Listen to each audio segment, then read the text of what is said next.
Episode 95, It's Not Your Baby. By the time Justin let go of Duke, he had pulled out 5 or 6 of his teeth, which were now lying on the ground.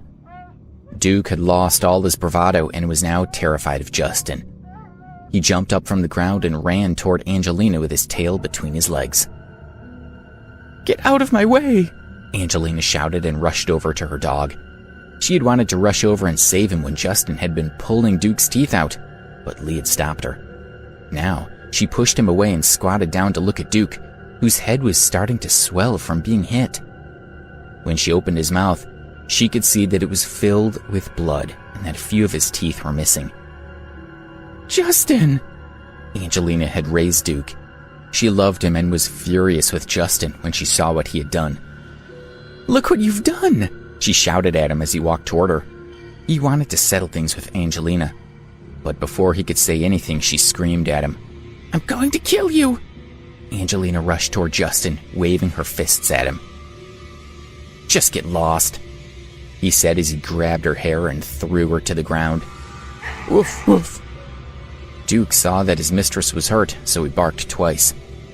Justin looked at him, and Duke shut his mouth obediently, putting his head down submissively. "One look at this smelly dog and I can tell that its mistress is not a good person." Justin cursed at Angelina and was about to kick her. Angelina glared at him and said in a high-pitched voice, "Justin, you mustn't kick me." "Really? Why not?" Justin was still angry, but he was starting to calm down. He was no longer as hot-headed and was so interested to hear why Angelina thought he shouldn't hit her. "Because I'm pregnant." Angelina stood up from the ground.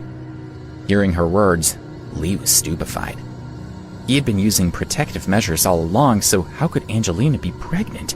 He sputtered, "Angelina, you..." "Tut-tut," Justin didn't care. "So what if you're pregnant?" he replied. He had never been a merciful person. "Justin, you still want to hurt me? Then you need to know that the child I'm carrying isn't Lee's. It's the child of Guy Avery, Sir Fred Avery's son." When she said this, everyone gasped in shock. "Whoa, Angelina's having another man's baby. What a bitch," one man said in disgust. Another replied, "Guy and Chuck Avery are the sons of Sir Fred Avery, one of the richest men in the world. I don't understand how Angelina managed to meet them." His friend agreed. "I knew it must be someone powerful if they dared to cheat with Lee Dempsey's girlfriend. I couldn't think of anyone powerful enough in Chicago, but it turns out to be young Guy Avery. Lee has no power at all compared to him." The chatter continued. "I've heard that last month, Guy Avery spent a week in Hollywood. He's friends with one of the great directors, I think Clint Eastwood. He stayed there for a week, and apparently during that time, more than 10 female Hollywood celebrities were seen going in and out of his hotel room. No one knows what they were doing." "Angelina, you..." Lee stuttered. His face was red and his voice was angry. His eyes were slightly trembling. Angelina glared at him and came straight to the point. She said calmly, "Well, my plan was to be tactful and let you down gently. But today you were such a coward with Justin. I realized that you clearly can't protect me. So why should I care about not embarrassing you? It's over." "Lee, you bitch." Lee raised his hand angrily. Angelina egged him on. "Go on then. Try touching me if you really have the balls." Lee clenched his fists, but after a moment, thought better of it and lowered them. He knew that his family was no match for the Averys. Plus, Angelina was already pregnant with Guy Avery's child, so he absolutely couldn't touch her. "I knew it. Useless trash." Angelina proudly glared at Lee, then looked at Justin. She said, "Justin, I've investigated your family. Although the Ambrose family is very famous in New York and among the whole country's upper-class society, as far as I know, your family's warrior enterprises can't compare to the Dempsey family business. What I don't understand is, why is your reputation so much greater than Lee's?"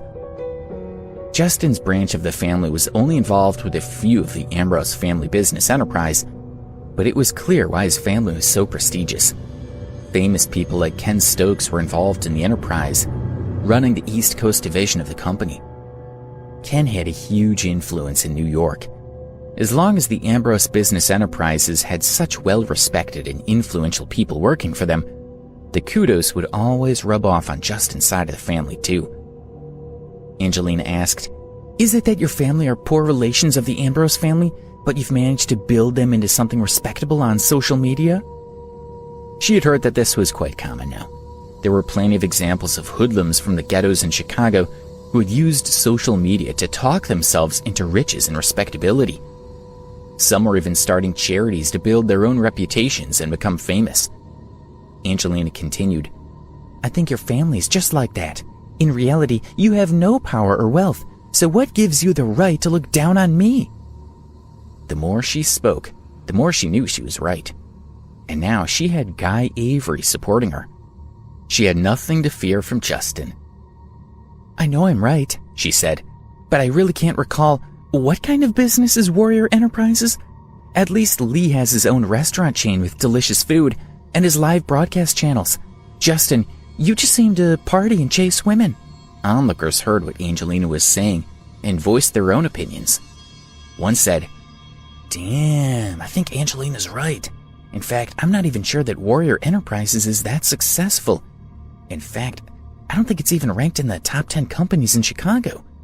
"Do you think Justin is afraid of Guy Avery?" asked his wife. He replied knowledgeably, "One is a mouse and the other is the son of the richest man in America. If Guy Avery wants to harm Justin, I can't see anything stopping him." All their friends agreed.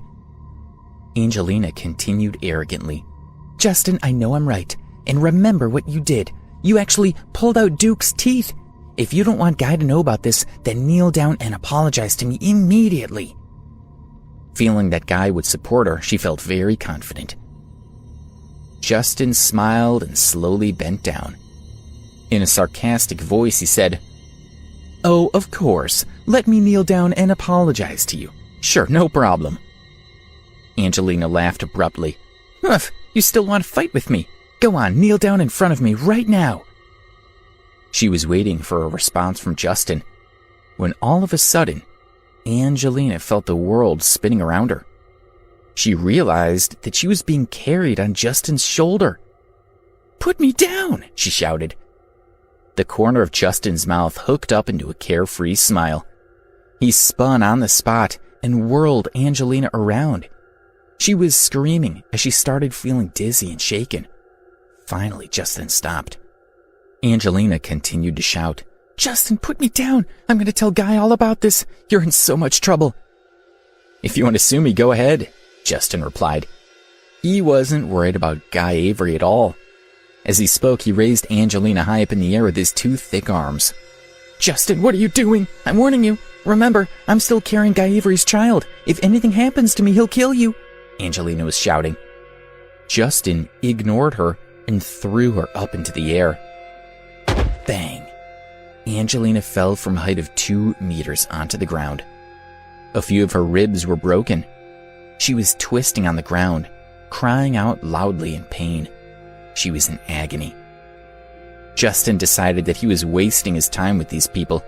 He wanted to get to the hospital, but first, he needed to make sure that no one else was going to try to frame Debbie for anything. At this moment, Rita and Janice walked up to him.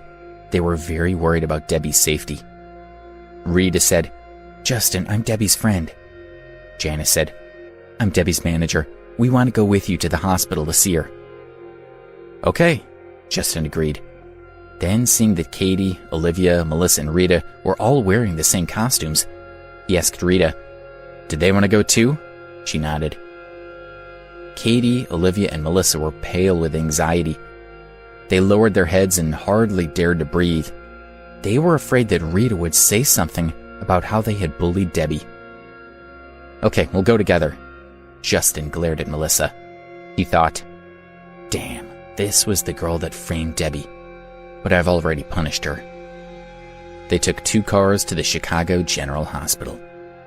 When they got there, they spoke to Debbie's doctor, who told them that she had received painkillers and she was no longer in pain. Her bite wounds had been bandaged, and she had been given a rabies vaccination. Fortunately, her injuries were all minor. She hadn't been as badly injured as Justin had feared. She had also been given a sedative and she was sleeping. Justin and the others sat with her quietly for 10 minutes before being told to leave by Justin. He then sat beside her bed, quietly waiting for her to wake up. The next morning, when Debbie slowly opened her eyes, she was still in a bit of a daze. She wondered, "Am I dead?"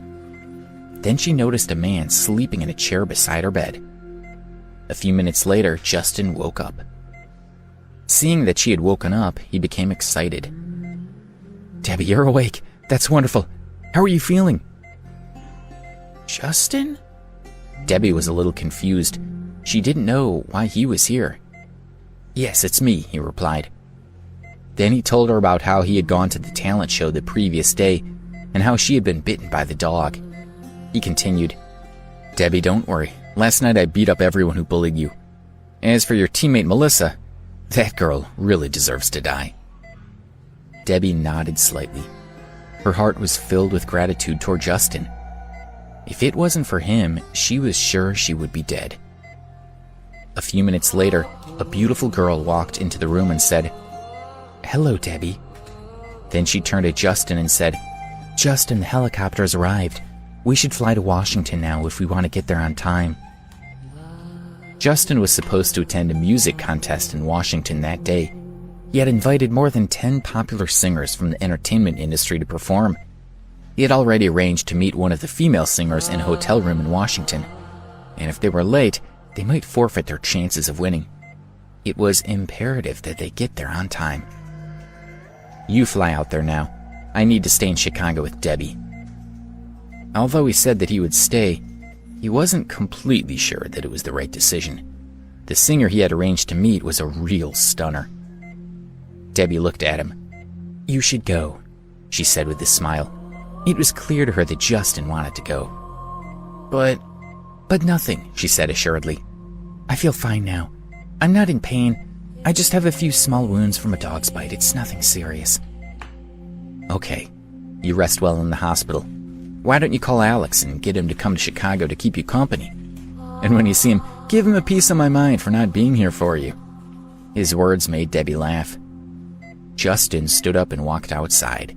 He spotted Melissa and shouted at her, "Take good care of her. If anything happens to her, I will blame you. Do you hear me?" I heard you," Melissa replied timidly. Then Justin said goodbye to Debbie and left.